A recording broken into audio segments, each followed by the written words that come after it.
मुअज़्ज़ज़ नाज़रीन, मैं हूं हमीदुर रहमान जसरा और आप देख रहे हैं मेरा यूट्यूब चैनल लर्न विद जसरा। मुअज़्ज़ज़ नाज़रीन, आज की वीडियो बहुत ही दिलचस्प वीडियो है जिसमें हम दोनों शख्सियात का एक तकाबली जायजा करेंगे। चूंकि पाकिस्तान मुस्लिम लीग नून के पास नवाज शरीफ और पाकिस्तान तहरीक इंसाफ के पास इमरान खान सबसे बड़ा लीडर है, तो इन दोनों की खूबियां, इन दोनों की पाकिस्तान के लिए सर्विसेज का एक तकाबली जायजा करेंगे, हकैक पर मबनी जायजा करेंगे। सियासी हमदर्दी और सियासी नाराबाजी वो अपनी जगह दुरुस्त है, लेकिन हम इनका हकैक पर मबनी जायजा करेंगे कि कौन बड़ा लीडर है। तो फिर हम आखिर पर इनका कंक्लूजन निकालेंगे कि लीडर इमरान खान बड़ा है या फिर नवाज शरीफ बड़ा लीडर है। तो ये इंतहाई इंटरेस्टिंग वीडियो, इसको आखिर तक देखिए। अगर आप मेरे इस चैनल पर न्यू हैं तो काइंडली सब्सक्राइब द चैनल, क्योंकि सब्सक्राइब करने पर आपका कोई खर्च नहीं आता, आपका कोई नुकसान नहीं है, बल्कि इससे मुझे मोटिवेशन मिलेगी, मुझे हौसला मिलेगा। तो मैं आपके लिए इस तरह की इंटरेस्टिंग वीडियोस मजीद अपलोड करता रहूंगा। तो देखिए वीडियो को एंड तक। चलते हैं अपनी वीडियो की तरफ।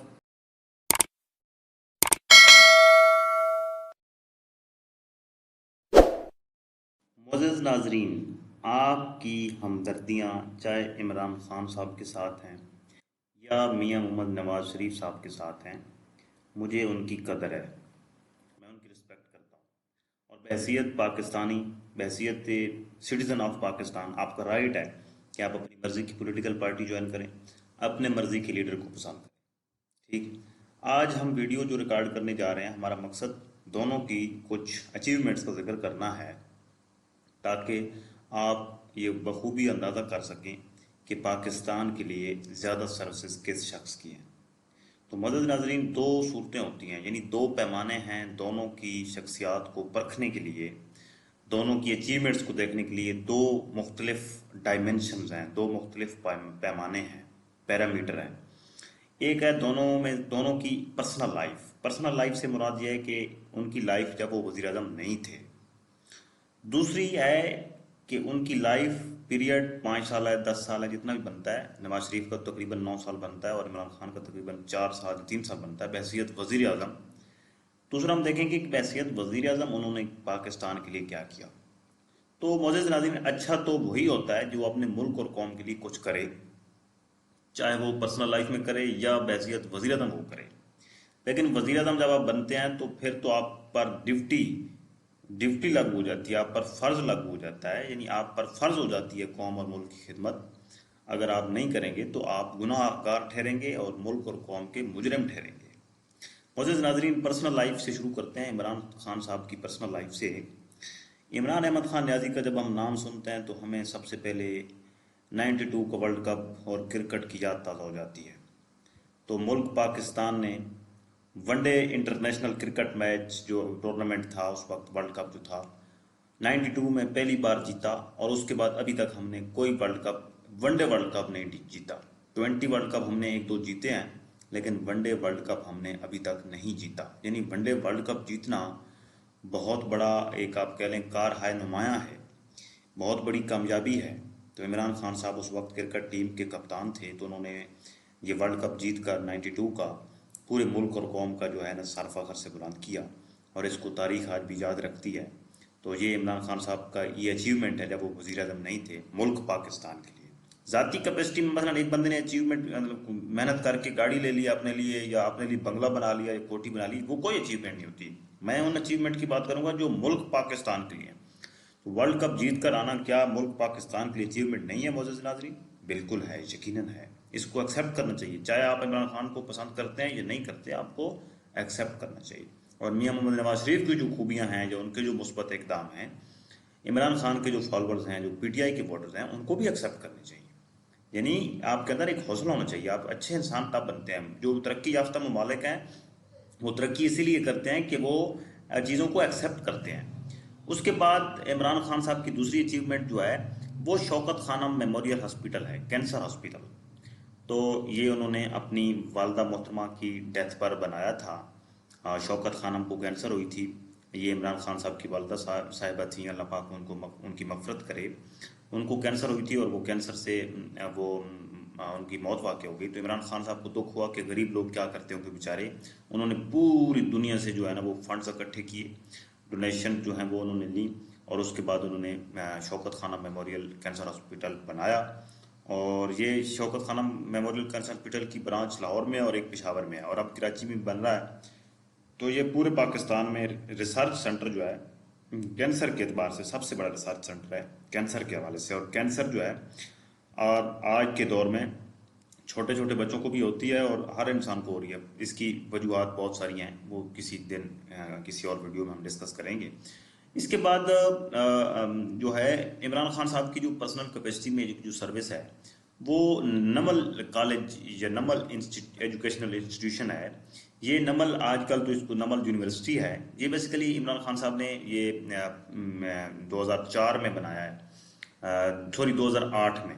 ये 2008 में बनता है मियाँ वाली में नमल झील के साथ, इसीलिए इसका नाम नमल कॉलेज रखा गया था और उसके बाद इसको नमल यूनिवर्सिटी का दर्जा दे दिया गया है। यानी कि ये पर्सनल कैपेसिटी में ये बहुत बड़ी अचीवमेंट है। यानी कि यूनिवर्सिटी बनाना, अपने इलाका या अपने मुल्क ये के लोगों के लिए तालीम का एक सोर्स बनाना, सेहत के लिए एक सोर्स बनाना और अपने मुल्क और कौम की वकार या इज़्ज़त के लिए कुछ स्टेप उठाना, यानी ये बड़े काम हैं, इनको आप इग्नोर नहीं कर सकते। ये पर्सनल कैपेसिटी में उनके काम है।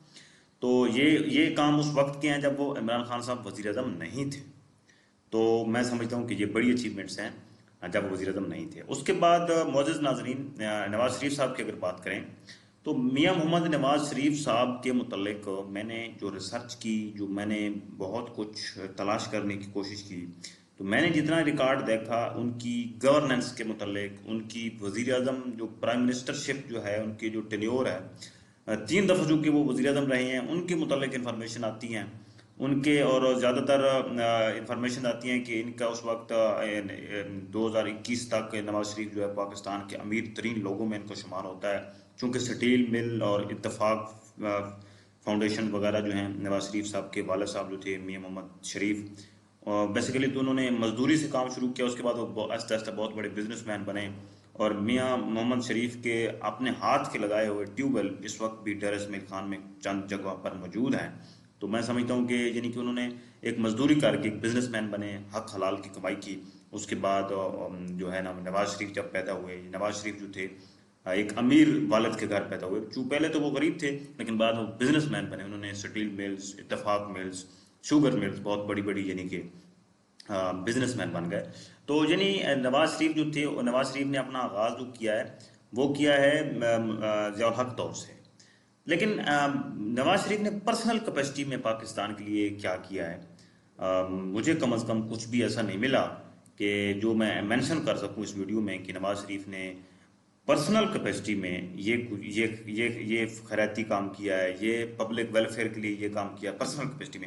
यानी उन्होंने अगर कोई मस्जिद बनाई है या कोई मदरसा बनाया है या किसी जगह पर उन्होंने कोई मौलवी रखा हुआ है बच्चों को पढ़ाने के लिए, यानी ये कोई अचीवमेंट नहीं होती है। अचीवमेंट वो होती है जो आप मुल्क और कौम के लिए करें और पब्लिक एट लार्ज उसको जानती हो, वो होती है अचीवमेंट। तो नवाज शरीफ की पर्सनल कैपेसिटी के मुतल्लिक मुझे इनके मुतल्लिक कुछ भी ऐसी मालूमात नहीं मिली जो मैं यहाँ पर मेंशन कर सकूँ। अगर आपके पास है कोई ऐसी मालूमात कि आप पर्सनल कैपेसिटी में मियां मोहम्मद नवाज शरीफ की खिदमत पाकिस्तान के लिए अगर आप गिनवाना चाहते हैं, कमेंट बॉक्स में मुझे मेंशन कर सकते हैं। तो मैं अगर मिस कर गया हूँ उनकी पर्सनल कुछ ऐसी अचीवमेंट्स तो मैं उसके लिए माजरत खा हूँ। उसके बाद मियां मोहम्मद नवाज शरीफ का अगर हम दौर देखें बहसीत वज़ीर आज़म, तो पहली दफ़ा जब वो वज़ीर आज़म बने उन्होंने बेसिकली आगाज़ तो फिनांस मिनिस्टर से किया, यानी वज़ीर ख़जाना से किया। पंजाब के वज़ीर ख़जाना पहले बने, उसके बाद पंजाब के वज़ीर आला बने, उसके बाद पाकिस्तान के वज़ीर आज़म बने। ठीक है। तो पहली दफ़ा तो जब वज़ीर आज़म बने उनकी कोई खातिर खा खिदमात नहीं है जिनको मेंशन किया जा सके। लेकिन जब दूसरी दफ़ा वज़ीर आज़म बन रहे हैं तो इंडिया ने धमाके किए एटमी। तो पाकिस्तान जो था उसके पास भी ऑलरेडी एटम तो बना चुके थे, लेकिन सिर्फ धमाके करके पूरी दुनिया को ये बावर कराना था कि हम भी एटमी ताकत बन चुके हैं। तो धमाका करना बहुत बड़ा अचीवमेंट थी, बहुत बड़े वो उस वक्त प्रेशर था पूरी दुनिया का, जो पावरफुल कंट्रीज हैं उनका प्रेशर था कि धमाके ना किए जाएं। तो उस वक्त के वज़ीर आज़म मियां मोहम्मद नवाज शरीफ ने ये हौसला रखा और ये कदम उठाया, पाकिस्तान के लिए एटमी धमाके करवाए। चागी के मकाम पर, चागी सूबा बलूचिस्तान का सबसे बड़ा ज़िला है और 28 मई 1998 को ये धमाके हो रहे हैं। और जब ये धमाके होते हैं तो मुल्क पाकिस्तान पूरी दुनिया के सामने एटमी ताकत बनकर उभरता है।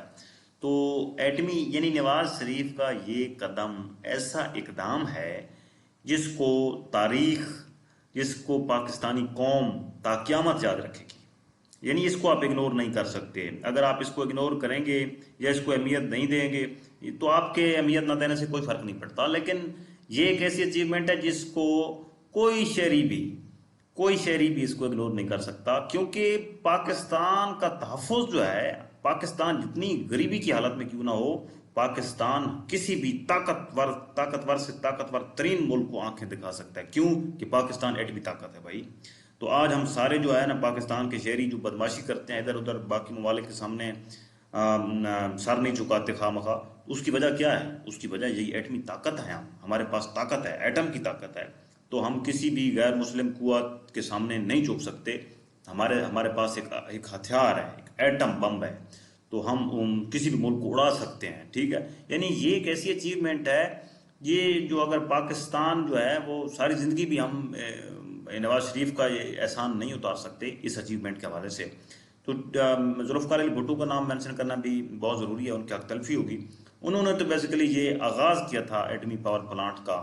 तो ये यानी कि जुल्फ़िकार अली भुट्टो ही इतने ही क्रेडिट के हकदार हैं जितने नवाज शरीफ हैं, चूँकि उन्होंने आगाज़ किया था। फिर सारा काम प्रोसेस मुकम्मल हो जाने के बाद एटमी धमाके जो थे वो मियाँ मोहम्मद नवाज शरीफ ने करवाए। यानी ये क्रेडिट मियाँ मोहम्मद नवाज शरीफ को जाता है और हम दे रहे हैं। तो लिहाजा मियाँ मोहम्मद नवाज शरीफ के लिए ये एक बहुत बड़ी अचीवमेंट है। वो 3 दफ़ा वज़ीर आज़म रहे, और एक लीडर जो होता है वो कोई इस किस्म की एक ही अचीवमेंट कर सकता है जिसको ताक़यामत याद रखा जाए। बाकी तो सारे वेलफेयर के काम होते हैं, सारे लीडर करते रहते हैं। यानी कोई ऐसा काम जो पाकिस्तान को ज़मीन से आसमान तक पहुँचा दे, उन कामों में से एक काम ये भी था, एटमी धमाके। तो यानी कि ये एक ऐसी हाईलाइट है, एक ऐसा ही एक गोल्डन अचीवमेंट है नवाज शरीफ की, जिसको तारीख आज भी सुनहरी हरूफ से याद करती है। उसके बाद मियां मोहम्मद नवाज शरीफ जब तीसरी मरतबा वज़ीर आज़म बने तो उन्होंने अच्छा काम किया गवर्नेंस पे, उन्होंने अच्छा काम किया इंफ्रास्ट्रक्चर पे, उन्होंने अच्छा काम किया रेलवे नेटवर्क पे, मोटरवे नेटवर्क पे। उन्होंने मेट्रो बसेस बनाई। और अगर आप थिकली पॉपुलेटेड जो जितने भी शहर हैं, गुंजानाबाद शहर हैं, लाहौर है, इस्लामाबाद है, उनमें जाएं तो ऊपर नीचे से दाएं बाएं से आपको बहुत सारी मोटरवेज, बहुत सारी सड़कें, बहुत सारी पुलें आपको मिलेंगी, बहुत सारे अंडरपास मिलेंगे। यानी ट्रैफिक का रश इतना था कि लोग बहुत बेचारे परेशान थे। लोगों के लिए यानी कि आसानियाँ पैदा कर दी। आप जिस शहर में भी जाएँ आप रश महसूस नहीं होता। इसीलिए नहीं होता कि नेटवर्क बहुत ज़्यादा है रोड्स का। तो यानी इंफ्रास्ट्रक्चर जो है ये एक उनकी अचीवमेंट है, आप कह सकते हैं बहुत अच्छी अचीवमेंट है गवर्नेंस के हवाले से। दाखिली और खारजा जो पॉलिसी उनकी रही है नवाज शरीफ साहब की, वो बहुत बेहतर रही है। अपने तीसरे दौर में उन्होंने पाकिस्तान के लिए अच्छा काम किया है। उसके बाद अगर हम इमरान खान साहब को बहसीत वज़ीर आज़म देखें तो इमरान खान साहब जो जब वज़ीर आज़म बने तो बदकिस्मती ये है कि खान साहब के पास अच्छी टीम नहीं थी। इमरान खान साहब पहली दफ़ा वज़ीर आज़म बने, कोई तजर्बा नहीं था पहले, क्योंकि नवाज शरीफ तो पहले वज़ीर ख़जाना पंजाब के, फिर पंजाब के वज़ीर आला, फिर वज़ीर आज़म बने। यानी कि उनका एक तजर्बा था, एक 25-30 साल का एक आप कह लें कि प्रैक्टिकल उनका एक एक्सपोजर था। लेकिन इमरान खान साहब का कोई ऐसा तजर्बा नहीं था, पहली दफ़ा आए हैं। टीम जो है वो तकरीबन टूटी फूटी मिली सारी, कुछ भगोड़े पीपल पार्टी से और कुछ नून लीग से उनको मिले। तो यानी टीम का ड्रॉबैक, बहुत बड़ा ड्रॉबैक था, जिसने खान साहब को इस तरह परफॉर्म नहीं करने दिया जिस तरह वो करना चाह रहे थे। तो लेकिन फिर भी खान साहब जो थे वादे बहुत बड़े बड़े कर रखे थे, खोखले वादे, और उन वादों को पूरा भी नहीं किया, और कुछ भी पूरा नहीं किया। खान साहब का शायद पहला तजर्बा था जिसकी वजह से वो 3 साल तकरीबन वो चल सके, और फिर लड़खड़ा गए, उनकी हुकूमत गिर गई। तो ये भी खान साहब की कमज़ोरी है कि वो MNAs को काबू नहीं कर सके, अपनी जमात को मुतमईन नहीं कर सके। जो भी है बहरहाल हुकूमत उनकी गिर गई और अब अपना टेन्योर पूरा नहीं कर सके। तो इमरान खान साहब की कुछ इस 5 साल हुकूमत में, 5 साल इस दौर में, कुछ मैं समझता हूँ कि कुछ मुस्बत पहलू भी हैं गवर्नेंस के हवाले से। कि उन्होंने सबसे पहले तो आप कह लें सेहत कार्ड एक उनका बहुत अच्छा इनिशिएटिव है। उसके बाद उनका जो बिलियन ट्री सुनामी है ये भी बहुत अच्छा इनिशिएटिव है, क्योंकि ये एटमॉस्फेयर जो है, क्लाइमेट चेंज जो है, इसी वजह से सैलाब आते हैं मुल्क में और तबाहियाँ मचती हैं, सारी ग्लेशियर्स पिघलते हैं। क्लाइमेट चेंज की यानी कि क्लाइमेट चेंज जो टेम्परेचर बढ़ रहा है उसको कम करने के लिए दरख्त जो हैं, ट्रीज जो हैं, ये बहुत अहम किरदार अदा करते हैं हमारी पोल्यूशन को कम करने के लिए। हमारी अल्ट्रा वायलेट जो शुआएं आती हैं सूरज से, जिससे लोगों को कैंसर बनती है, सैलाब आते हैं, यानी तरह तरह की बीमारियां हैं। क्लाइमेट चेंज एक बहुत बड़ा इश्यू है करंट दौर का। इस पर किसी भी वज़ीर आज़म ने काम नहीं किया। इमरान खान पहला वज़ीर आज़म है जिसने ये इनिशिएटिव लिया। दूसरा, इमरान खान का जो एक बहुत बड़ा, मैं समझता हूँ कि बहुत बड़ा इनिशिएटिव है, वो है इस्लामोफोबिया के खिलाफ उन्होंने जो इंटरनेशनल फोरम पर आवाज़ उठाई।